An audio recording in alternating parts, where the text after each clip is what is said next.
The Renaissance from the medieval period. Who can tell us what one of those developments was? Grace? Trade? That's right. There was an increase in trade between city-states. And what effect did that have on people? Robert?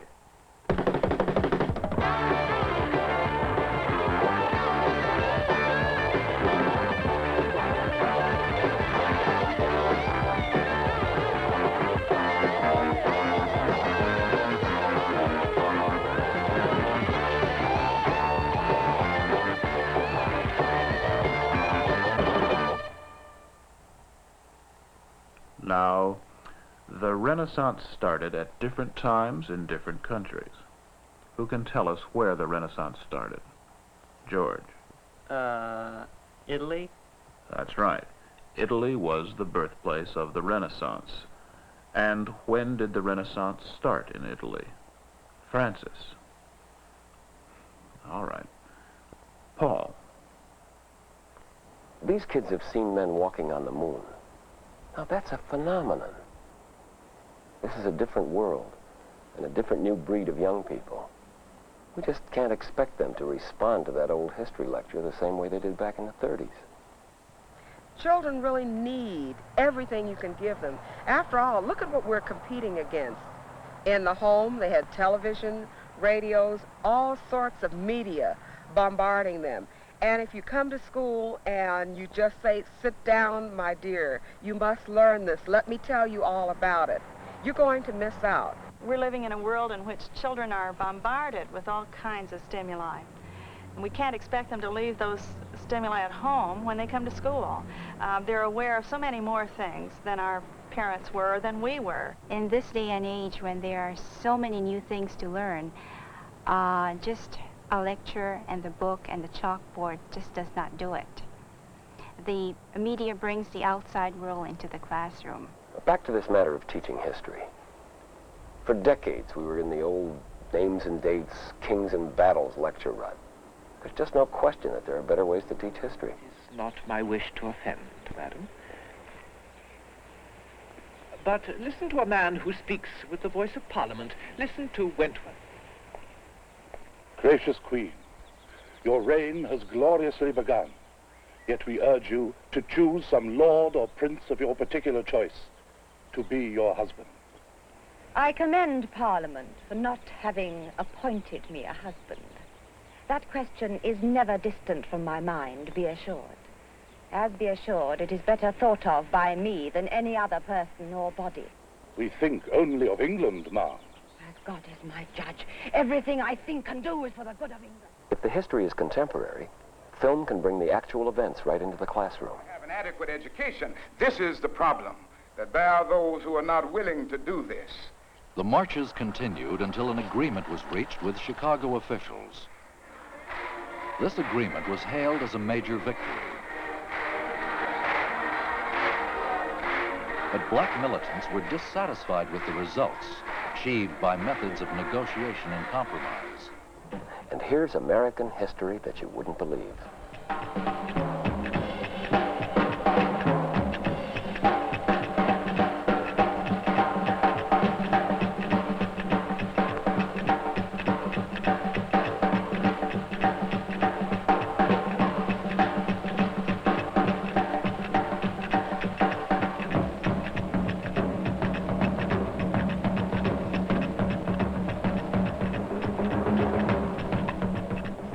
Say to me, you can't have any more media, Mel, but this is it. I would say, oh, wait a minute, let us talk. Let us go back to our psychology books. Let us go back to our sociology, and let us see how people learn best. Let's think about you, too. The person, anybody, not just children, learns best through media. I think a great many people look upon media as not useful in teaching basics. Those things like reading, writing, and arithmetic that our parents stress so much. And they fail to see that media can be used in a variety of ways for teaching basics and for enriching the whole quality of life. There are lots of other kinds of media besides film. Here's something that I find enormously useful, called a multimedia kit. This one has a poster and film strips and other follow-up activities that are all related to one idea, that animals and people live in different kinds of groups. It's their houses, isn't it? We call that their habitat. That's where they live. What would you call these? Mountains. Mountains. What kind of animal would you find in the mountains? A deer, a bear, A deer, a ram, buffalo, ram, buffaloes, rams. What is this bull, bird? eagle. It's huge. It's a hawk. A hawk. Okay. In a few minutes, we're going to be seeing a film strip.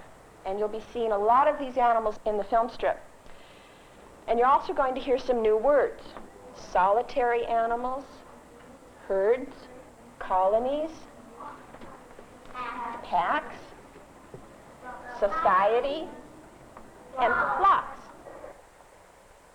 By living and working in groups, people are able to do jobs better than one person can do alone. When people work together in this way, they form a society. Many animals also form societies. A society is a group of animals of the same kind, living and cooperating together. A teacher has a real challenge keeping children interested day after day after day. Materials like these help present facts and subject matter, but they also add spice and variety to learning. Of some insects, like ants, are all connected together with everyone sharing the same system. Which would you rather do, Cindy? Would you rather live by yourself, or would you rather live in a group? In a group. In a group. Yeah. What would you do if you lived in a group? What kind of help would you provide? Money. I help get some food. You would help get some food. Did you see the city of ants? And gophers. And gophers built a city. There was another group of animals that made a city or a colony. Who was that, Liz? Bees. The bees. And who was in charge of all those bees? When you use something like a film strip, you don't just say, well, that's that, and go on to the next lesson. You use it for oral expression and practice in organizing thoughts on paper and exercising imagination in story writing. And of course, reading. Reading their stories out loud makes children feel that their work has value. It's not just an assignment to turn in and forget. If I had a penguin, I would name it Wobbly, and I would make a tunnel and fill it with ice, and that would be his house. And I would think it, and I think it weighs 90 pounds. And sometimes we would go and see his mom and dad at the South Pole. I think the key to individualizing is seeing each child as a very separate, a very special person who must be regarded in terms of his learning style, in terms of his special needs, in terms of his interest and his capabilities. All of us learn in different ways, and some children learn visually, some children learn orally, and having all these different approaches to learning makes it all more interesting and more meaningful to the children. You can reach them better that way. My special interest is our media center where I teach. Many schools have media centers, a special room where children come from their classes at certain times to do part of their work. Some may have a research project that the teacher has given them. Each child learns to find what she or he needs. Other children work on one of a list of assignments that they've been given to do here. For instance, a couple of friends may share our small film strip machine. They can work along at their own pace. Nearly every Saturday, Frank and his sister Mimi go to the market to shop for their Aunt Myrtle. Aunt Myrtle is certainly... Usually they won't need help, but if they do, I'm there for questions. Each part underneath is called a subtopic. To complete the arrangement... Then, when they're finished, they'll turn in these assignments as part of their regular classwork.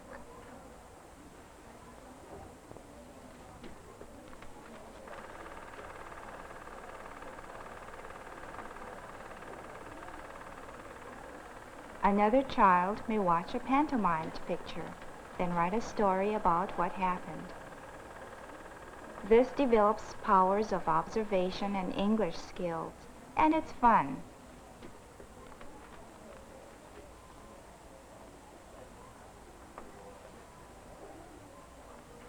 They get to run a machine, see a little movie, and work independently.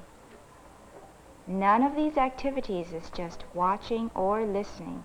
Each one requires thought and writing. Sometimes when the teachers do it, you know, it's awfully boring and hard. But if it's fun, then if it does it in such a way that it's fun, then the kids enjoy it more and they'll try to study harder.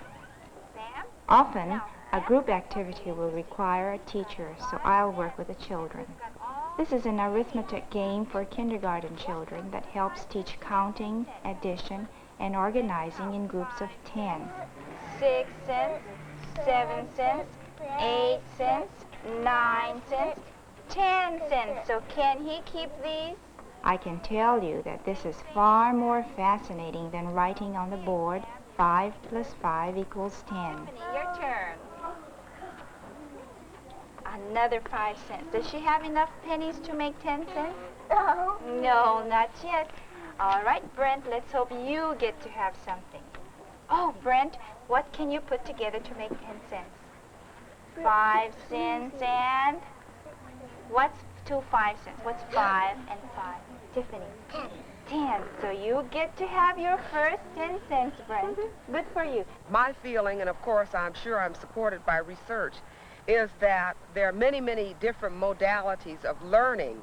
And if you rely just on visual or just on oral or just on kinesthetic, you may miss something. So really, in order to be quite fair with all children, you should give them as many different types of learning experiences as possible. If you don't, you're really shortchanging them. I teach in a remedial reading lab. If kids are going to get turned off to school, junior high is where it really begins to happen. They need to be interested and they need variety. For instance, vocabulary and word recognition can be pretty dull. This way, it's a game. Idea. Drop. River. Sun. Bat. Bat. While I'm working with one group, others can be working individually. When teaching remedial reading, this is another important way of building word recognition and pronunciation.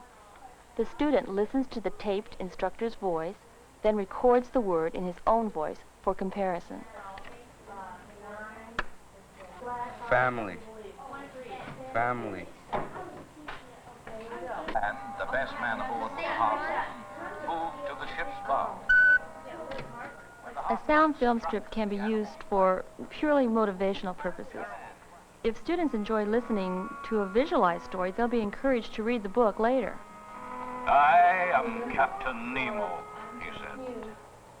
You are talking to a person who has left the outside world. You now come to trouble. Another way of gaining reading comprehension is by hearing the words as you see them. I use other tapes to teach students to listen. They answer questions on the content, but they also get drills in following directions precisely. You got it? Train. Cost. Evening. Note. Test. Room. Clue. Office. Cow. Visit. If I can get kids turned on, they begin to learn. That accomplishment has a tremendous effect on them. And believe me, I'd be in real trouble if I had to try to do this without the help of media. Oh, girls. The boys won. When the blood returns from the lungs, it goes to the chambers on the other side of the heart. The pump on this side forces the blood out through the body. The systemic circulation, it's called. The upper chamber on each side is called the atrium, or sometimes the auricle. The lower chambers are called ventricles. Does anybody recall why we find the thicker portion of the heart at the left ventricle? If I just stood up with a chart and tried to lecture about the circulation of the blood, I'd come up against a blank wall. More blood is pumped. A film teaches and motivates. Then I can reinforce the teaching that the film has started. And on the right side, to the heart. Careful. To the lungs. You multiply it by 4. Right? Multiply it by 4 to write down the number of beats per minute to compare it with the standard. Okay, you can start, do it at your will. I follow up with a lab work that gives the kids actual experiences, such as having them time their own pulse rates before and after exercise. Then, when we get back to the textbook, the students will be involved. When you first hear the pulse with your stethoscope, with lab and lecture and the visual experiences of the film, circulation becomes something personally understood rather than just learned to pass a test. Films can make difficult, complicated ideas not only clear, but fascinating. Let's get back to our circle and triangle. Roll it, and we have a...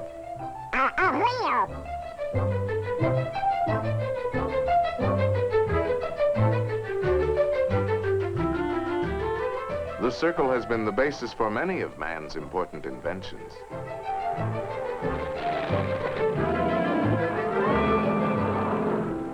The mind can create the most amazing things. If we spin the triangle, we have a cone. Slice the cone. The cone is full of useful mathematical shapes. Slice it again. Slice it several times. The orbits of all planets and satellites can be found in the cone. No matter how you slice it, it's always mathematics. And here's a clip from a television program used for bilingual education. Muy importante, hay que aprenderlo. Todos tienen su turno a comprenderlo. Ahora te toca a ti y después cambiamos. Cuando jugamos y cuando trabajamos. Take your turn. Take your turn. That's one thing you must learn. Take your turn. Take your turn. That's one thing you must learn. A person sneaks in the front of the line. I know that the initial cost of a film or a film strip, a set of film strips, may sound pretty expensive to the layman. But when you consider that lots and lots of children are going to be using these materials, and that these materials are probably going to be far more effective when they're used correctly than any other kind of teaching, then they're not expensive at all. In fact, we can't afford not to use them. You say to yourself, what's the cost of all this? Can we afford these things for teachers to teach with? Well, the figures show that less than 1/4 of 1% of the education budget goes for media, films, film strips, etc. And about 1/3 of 1% goes for all other instructional materials, excluding textbooks. Out of the whole school budget, that's not much. It's not enough. A lot of people aren't happy with our schools these days, and they're not happy paying taxes for something they don't approve of. Well, we're a long way from perfect. Some schooling is pretty poor. But there are also marvelous teachers and classrooms full of learning and excitement. Good library books, films, film strips, and other media are terribly important in creating this atmosphere of excitement for learning.